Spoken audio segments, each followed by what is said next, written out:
Hi watch fans, watch family. Today I'm going over my Rolex Explorer, reference 114270.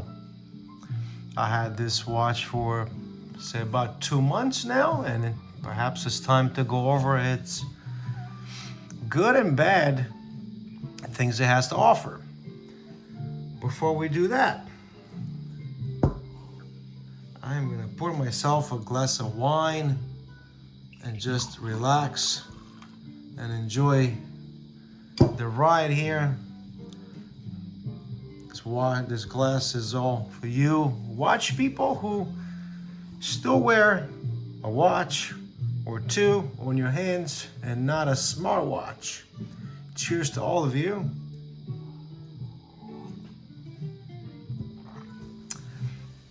All right, quick wrist check.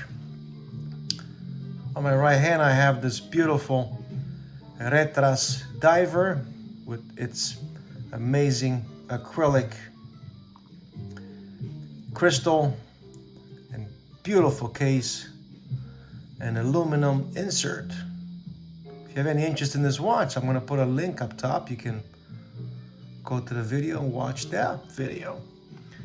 And on my left hand, a watch I just got in about 2 weeks ago. It's just a military watch, a mil spec, stereo dial navigator made by the company called Marathon. If you're a watch guy, I'm sure you heard of them. Gorgeous little quartz movement. It keeps time better than the Rolex, that's for sure. Well, most quartz watches probably do. What else I have here? I brought my Doxa military watch. Beautiful vintage piece I have here. I've also brought my Serica Commando. Gorgeous little piece. And one of the most famous field watches, the Hamilton Khaki. And I also have my Black Bay 58. Trying to reconnect with this piece. I have it on a beautiful rubber strap by Hirsch, a real rubber. And it looks amazing on this combination, I think. Let me know what you think in the comments. This a good fit for the Black Bay 58 or not? Okay, let's go over the lovely Explorer.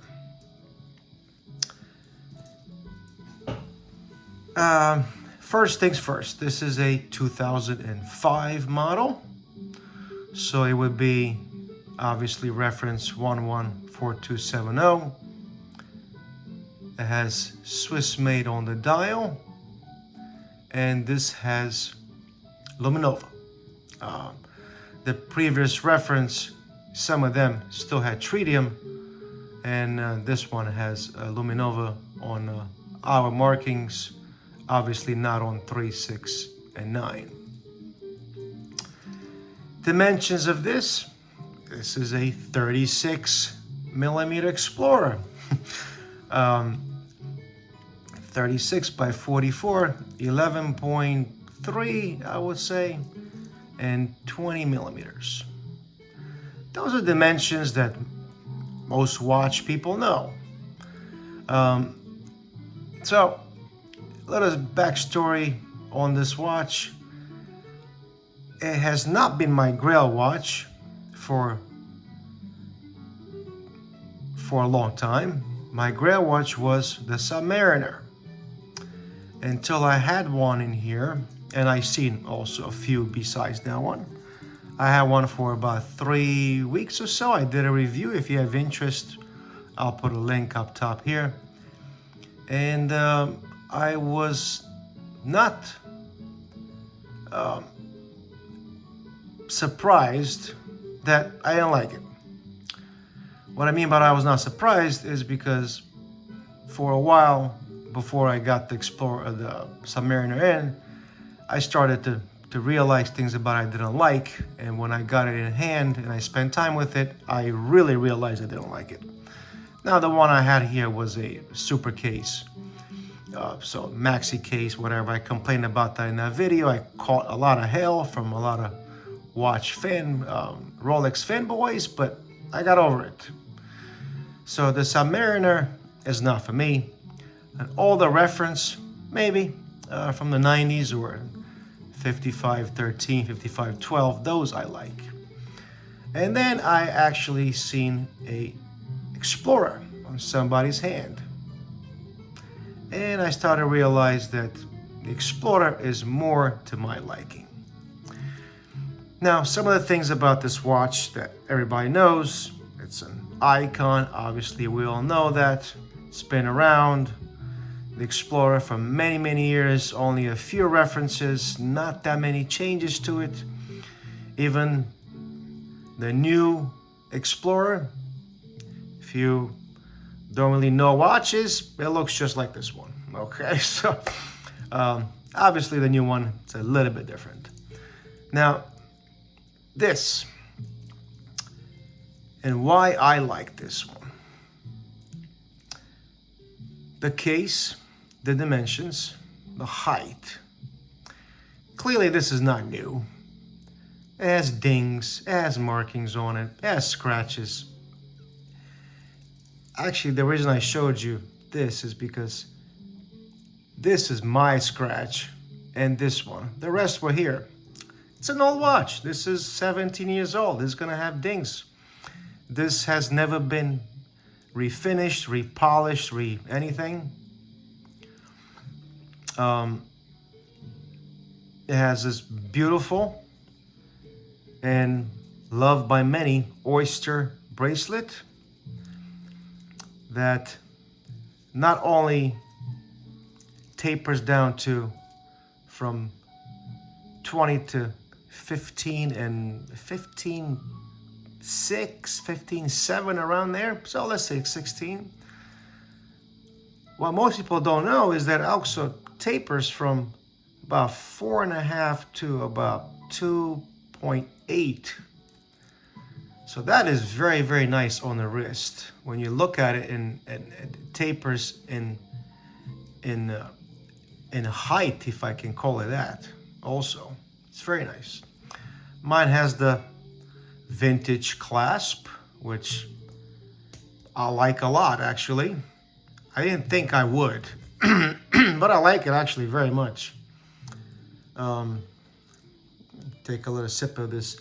This is actually Hungarian red wine, dry wine. It's really good. Clasp. Now, we all know about the press clasp. It looks beautiful. It's very thin. It doesn't weigh a lot. And it works perfect. Another thing that's not really talked about that much, the adjustments, the micro adjustments on this clasp goes from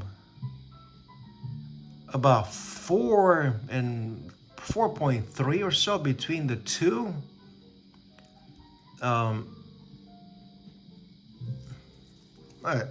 It's actually this way. About 4.2, and then the last two adjustments actually smaller, under 3. So Rolex even gives you from the first adjustment hole to the second, it's like 4.5 or something, and then it gets smaller, and then it gets even smaller. Those small details you don't realize until you have this watch. If I add a link, this adjustment between these two is amazing. Now, do I wish it had the glide lock? Or, of course, now the new Explorer doesn't have the glide lock. It has the other, I think it's a 5mm extension, whatever. That's fine. I prefer this clasp compared to the new clasp. It's a smaller clasp. The new one is big. So I like this one better. This is 2015 reference 114270. So this does not have hollow anything. Well, actually it does, but not the important pieces. As you can see, this is solid. The previous reference had the hollow end links. Now there's some good and bad with that. The good is weight. The bad, in time, you start to notice a little bit of difference at the watch. This, you're not gonna have that. Now this has hollow middle links. And I don't mind it, I don't notice it, I don't care for it, it's fine. One of the most amazing things about the Explorer is the weight. If you wear a watch like, I don't know, to the Black Bay, on the bracelet, it's about 150 grams, let's say. This is 106. I had to wait. I went to a place where they sell gold and things really next to where I work. 106 grams on the bracelet. So once you take this bracelet off, you gotta be around 60, 70 grams for a watch. That's amazing. You don't even feel this on your wrist. Talk about wrist. Let me show you what it looks like on my wrist. Because it is a beautiful watch.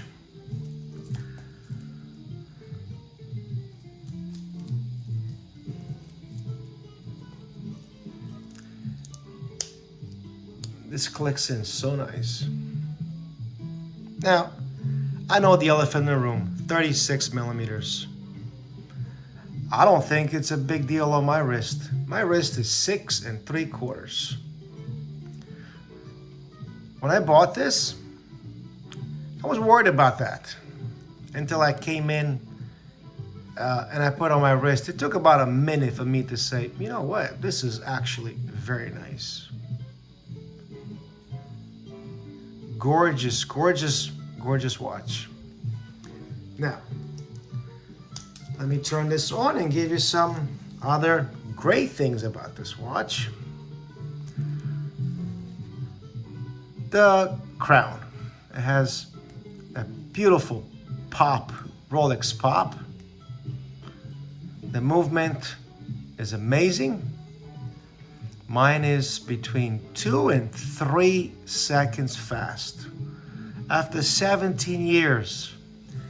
That is amazing.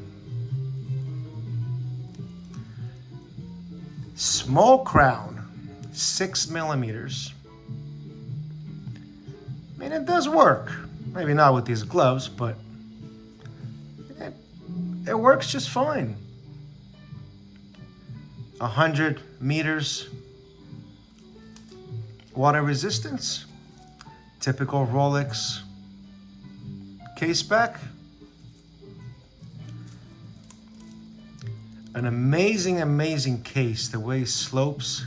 When it's on your wrist and you look at the watch, this way, let's say, the link and the case are exactly on your wrist in the middle. It looks stunning.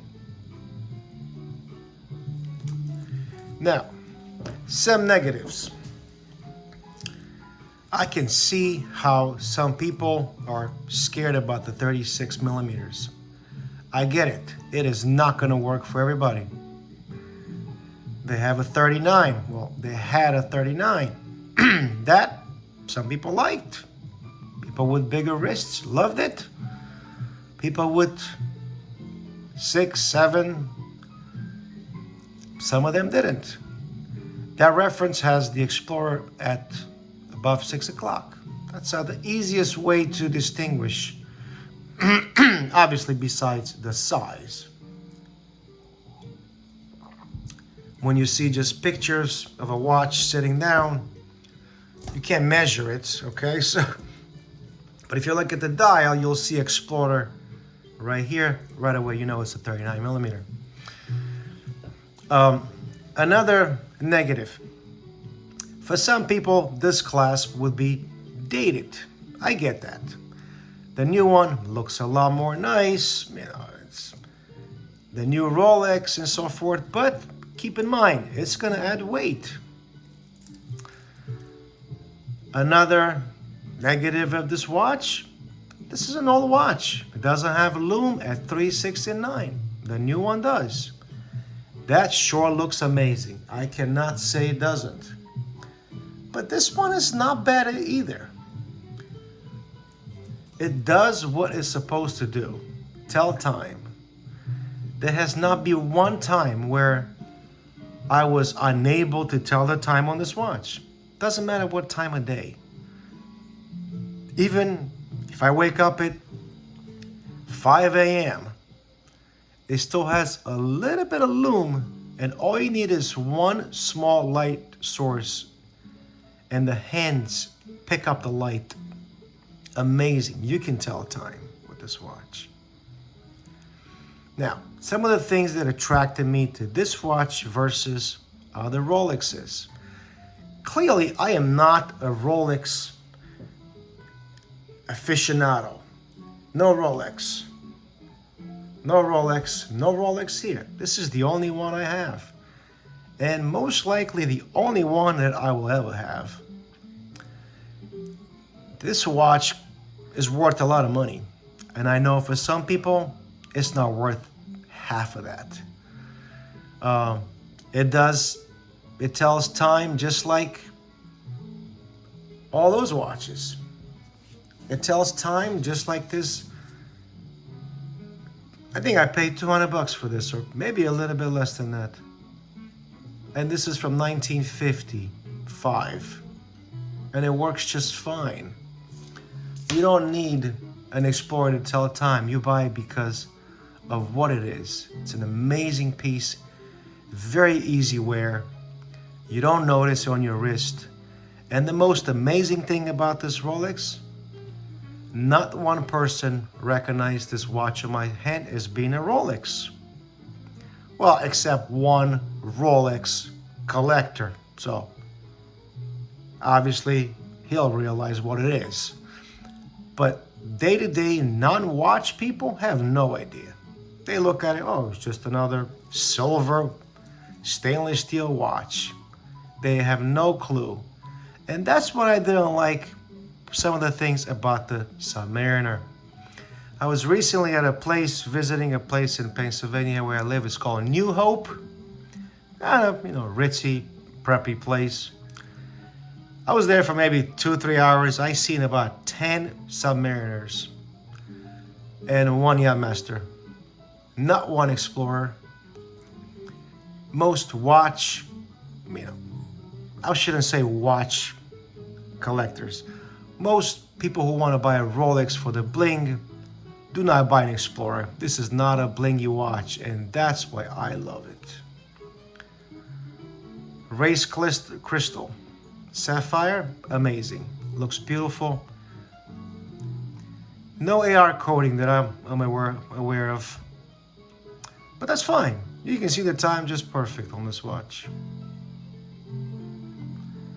That's all I have. This is an amazing watch. It's definitely worth the collector's hype, not the non-watch people hype. People who know watches know Explorers. No Explorer 1 in the 36. And that's why I really enjoy this piece. Because only few people really know the amazingness of this watch. And only the ones who had it on their hand. People who have it on their hand, most of them do not get rid of it because it's too small or because they understand the minimalism of this watch and how amazing it is. And that's all I got. It's a gorgeous little watch. I call it little because in today's standards, it is 36 is a small watch. And I'm enjoying every minute of this watch.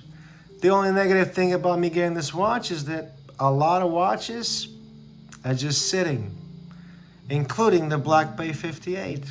Sorry. Including my Sarb 033 and others. This has taken over my collection like crazy. So I'm in the process of getting rid of a lot of things, because what's the point when you have this? I'm going to leave you with that. Cheers to you. What's the point of other watches when you have this? See you on the next one, and have yourself a good day.